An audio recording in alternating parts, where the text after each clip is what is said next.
Kubye kamera yange. Kikubye kamera.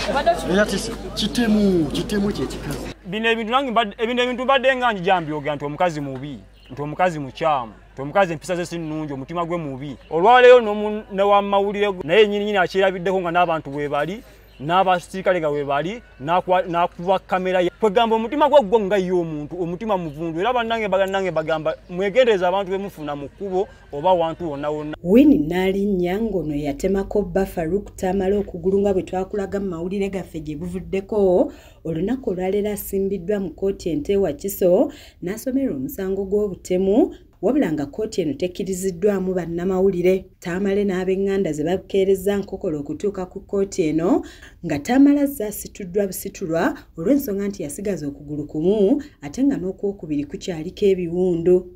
Mukwano buli muntu eyaliwo wane buuzo oyo omulenzi yaliwo.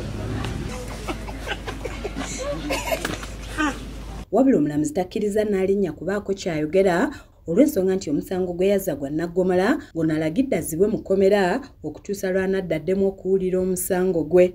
Wakati ng'afuluma Nalinnya alabirizza munnamawulire n'akuba kamera ye era katono agyase era munnamawulire ono kamera ye muggiddwako okumala ekiseera wabula ng'oluvannyuma bagimuddiza.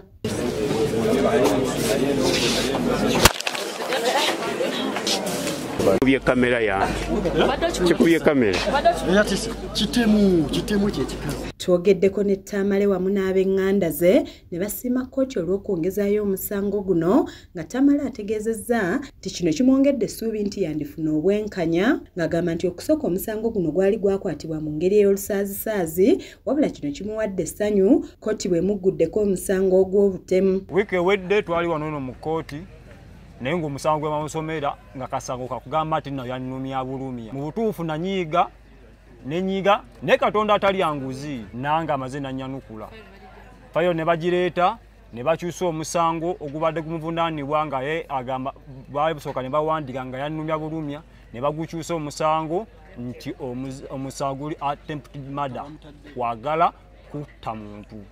Ndi musanyufu nakyo. Avumiridde ekya Nalinnya okukuba kamera ya munnamawulire ng'asinzidde n'asaba abazira Kiso okumudduukirira kuba embeera gy'alimu mbi nnyo. Bino ebintu badde nga njambyoga nti omukazi mubi, nti omukazi mukyamu, nti omukazi empisa ze sinnungi, omutima gwe mubi. Olwaleero ne wa mawulire naye nyini akyerabiddeko nga n'abantu bwe bali, n'abasirikale nga bwe bali, n'akuba kamera ye. Kwegamba omutima gwe nga ye omuntu, omutima muvundu. Era bannange bagamba mwegendereza abantu bemufuna mu kkubo oba wantu wonna wonna. Twogeddeko n'abooluganda lwa Tamale nga bano basabye omulamuzi okwongera amaanyi mu musango guno Nalinnya asobole okuweebwa ekibonerezo ekimugwana. Musango gwaffe kati tutandise okulaba gye gugenda.